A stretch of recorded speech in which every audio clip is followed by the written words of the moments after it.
This is the Late Round Podcast with your host, JJ Zacharisa.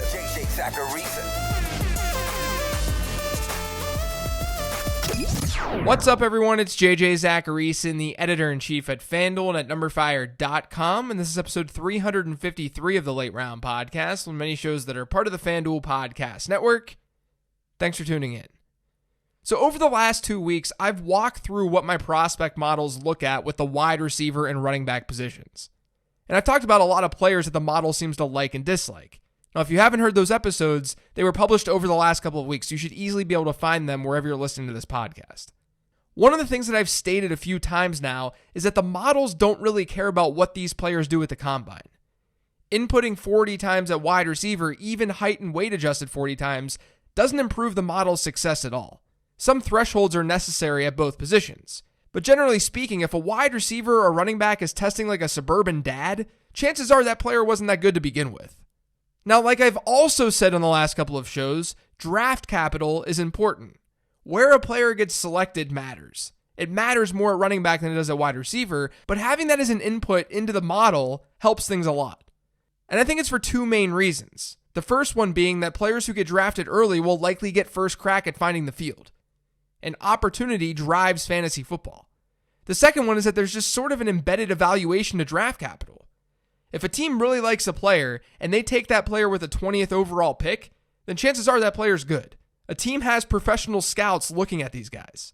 There's an inherent film evaluation that goes into draft capital.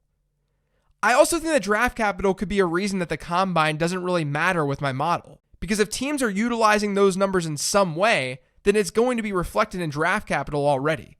If teams care about the athletic testing, which that's a separate point to argue, but I think that we can agree that at least some teams or all teams care about the combine and the athletic testing to a degree.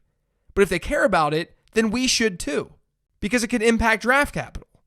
So today, my plan is to look at how this year's wide receiver and running back draft classes performed at the combine. We'll look at some risers and fallers, some winners and some losers, and it'll be fun. Before doing that, I wanted to remind you guys about FanDuel's Make the Cut promo that's happening right now. We're close to golf's first major, so FanDuel's rewarding fans who make the cut in the tournaments. Just finish in the top 50% of users in a weekly streak-eligible contest, and your Make the Cut streak continues. Best of all, you don't need to worry about missing a week. Your streak stays alive until you fail to finish in the top 50%. For more details, visit FanDuel.com or download the FanDuel app today. Eligibility restrictions apply.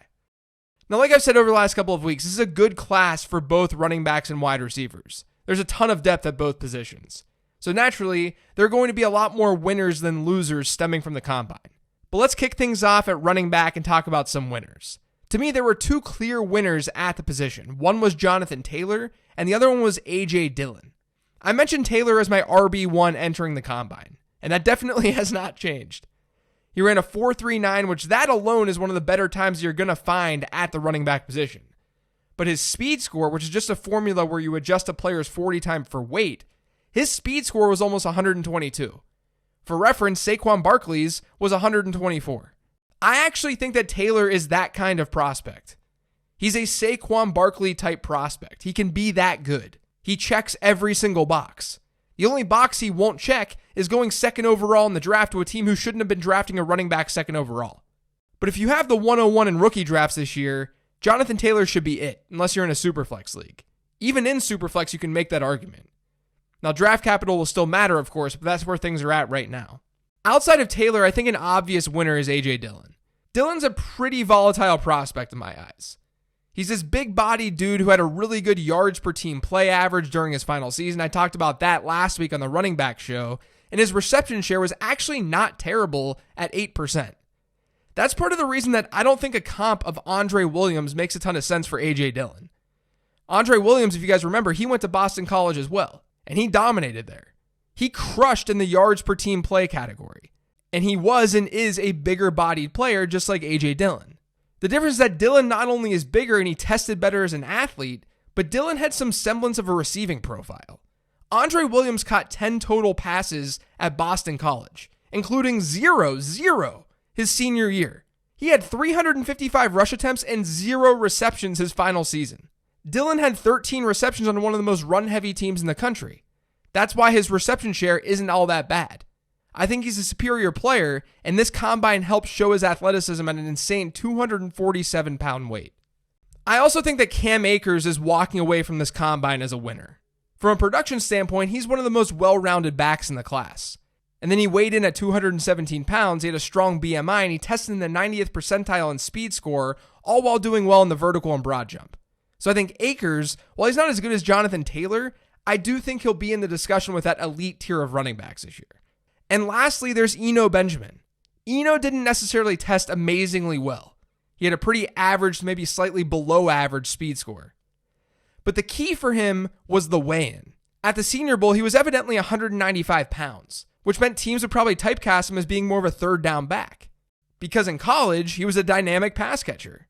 He had an 18% reception share last year. And as I told you guys a couple of weeks ago, he had one of the best stat scores in my model from this year's class. But the problem was, how are teams going to view him? But at the Combine, he weighed 12 pounds more than he did at the Senior Bowl. I'm sure he was peeing a lot after that weigh-in happened, but 207 pounds gives a much different outlook than 195 pounds at running back. So it's hard to say what he is and who he is, but I think it's a good thing that he weighed in heavier at the Combine. There's really only one loser at running back that I want to talk about on today's show, and that's Zach Moss. He ran just a 4.65 40, but he apparently had a hamstring injury. A 4.65 isn't fast, though, and it's caused a lot of people to storm Twitter with a lot of takes about Zach Moss. Now, first off, like I said at the top, it's hard to find a lot of signal with 40-yard dash times.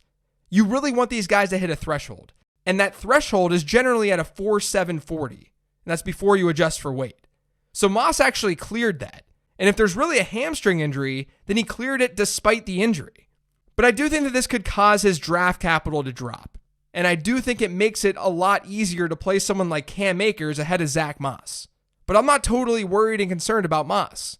I do think that we've probably got to be a little bit more cognizant of landing spot than some of the other top guys. But his production profile is strong. And even with that 4.65, it's not like his speed score is absolute trash. He weighed in at 223 pounds. His speed score is almost in the 50th percentile. And that speed score was still better than other highly touted running backs in this year's class. So Moss is a loser from the Combine. I think we should move him down a tier, but I don't think that means that we're avoiding him, especially if this injury is real. Now I'm going to transition to wide receiver by talking about a player who could realistically play either position at the NFL level, and that's Antonio Gibson. He tested with the wide receivers, but teams may just want to use him as a running back. He's another one of those hybrid players coming out of Memphis. We saw that to a degree with Tony Pollard last year, and Tony Pollard looked good in the NFL, but Gibson wasn't used as much as Pollard was. Even still, he was better than Pollard in two of the three main production metrics that my running back model looks at. And Gibson is an elite athlete. He weighed in at 228 pounds, which is about 18 pounds heavier than Pollard, and he ran a 4.39 40. His speed score is one of the best in the class. It's one of the best you're going to find. Basically, he's a freak. The obvious red flag to his profile is that he didn't have a whole lot of volume at the college level, but he at least was incredibly efficient when he did touch the football. So all of that combined means that if he finds a creative enough coach at the NFL level, I'm very, very interested. I think Gibson got himself a lot of money through the Combine this week. Now entering the Combine, and this didn't really change, but entering the Combine, my model really liked LSU's Justin Jefferson. He was a top 5 wide receiver in the model after really crushing all three production metrics that I look at. And if you guys want to hear more about what those metrics are and what the model looks at, that's what's in the wide receiver episode from a couple of weeks ago. But Jefferson then came in with a decent enough size profile, and he ran a 4.43. That was one of the bigger surprises at the Combine. So we may see him rise up draft boards, which is nice because it all coincides with a strong production profile. To me, Jefferson is a top 5 wideout in the class right now, or he's at least in the conversation. Now, I could talk about Henry Ruggs here, of course, but we all knew that he was going to run fast. Henry Ruggs is fast. Breaking news. Instead, I think focusing on Denzel Mims and Chase Claypool makes more sense. Unlike Jefferson, neither Claypool or Mims stood out in my model going into the Combine. They actually had the exact same stat score, and that stat score was pretty average. But they both tested really well. Claypool is massive, and he tested like a freak, like one of the freakiest athletes that we've ever seen. But like I said, that stat score was just average. And it's emotionally hard to separate what we just saw from a Notre Dame pass catcher last year in Miles Boykin. Boykin also tested as a freak athlete, and he came from a situation where he didn't have the best production. Where I think Claypool is different is that some people wanted him to play tight end because he's just a bigger dude. So there's some upside in that hybrid type of role that he may be able to play. I just wanted to at least make note that his college production was kind of average, but he is an amazing athlete. And then with both of those players, with both Claypool and Mims, neither of them were early declares. You did have nice production from Mims during his sophomore year, though, and that helped him have a stronger breakout age. That's a main reason to favor Mims and to like Mims. But Mims also crushed the agility drills. You rarely see players do as well as he did consistently across the board at the combine and not have good draft capital. Both guys could play different roles at the next level, and they will play different roles at the next level. But Mims is the one who crushed the combine, who I think could have more of a fantasy impact at the next level. I think he's going to be a second rounder when it's all said and done. Two guys I want to talk about on the negative side are two players who I like quite a bit. The first is Tyler Johnson. His production profile is otherworldly. His stat score is one of the best in my model, not just for this year either, but ever. And he has an elite breakout age to go along with it. But we've continued to hear that he's not going to go as high in the draft as us analytical people want him to go. And he hurt his draft stock by not participating at the combine. Here's my fear with Tyler Johnson. The fantasy community likes him because the fantasy community is largely made up of people who analyze things through data. Even if it's not as widespread as it could be, fantasy analysts are much more data-driven than the typical person analyzing the draft. Because fantasy is a numbers-driven game. So you'll see players like Tyler Johnson get a lot of love and have a high ADP before the NFL draft happens. And even if and when that player, like Tyler Johnson, goes in the 5th or the 6th round, their ADP doesn't suffer as much as it should. Like if Tyler Johnson goes in round 6 in this year's draft class, in this year's great draft class, I don't know how you can justify taking him with a top 2 round pick. But we've continuously seen him go in that area of mock drafts. So his draft stock falling, whether it's through buzz or through his not participating at the combine, that's worrisome. As much as I want to like him, it's just really hard to go all in. Laviska Shenault is the other dude who I want to talk about here. He had really good production during his sophomore year in 2018, and that dipped a little bit in 2019. According to Pro Football Focus, we saw him take fewer slot snaps this past year. That could have contributed to all that. But he was still good production-wise and in my model. Unfortunately, you've got real injury concerns that could push him down in the draft. And he ran a 4.58 40 at the combine apparently because of a core injury. Now with that being said, similar to Zach Moss, let's not overstate things here. His height-adjusted speed score was still fine. I think Shenault has a chance to make a Deebo Samuel-like impact right away if he's healthy. And actually, his height-adjusted speed score was almost identical to Deebo Samuel's. He's just a beefier dude.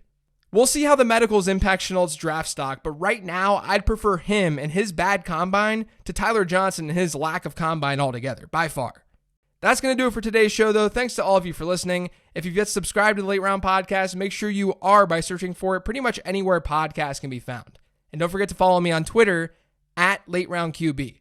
Thanks, everyone. I'll talk to you later in the week with the weekly mailbag show.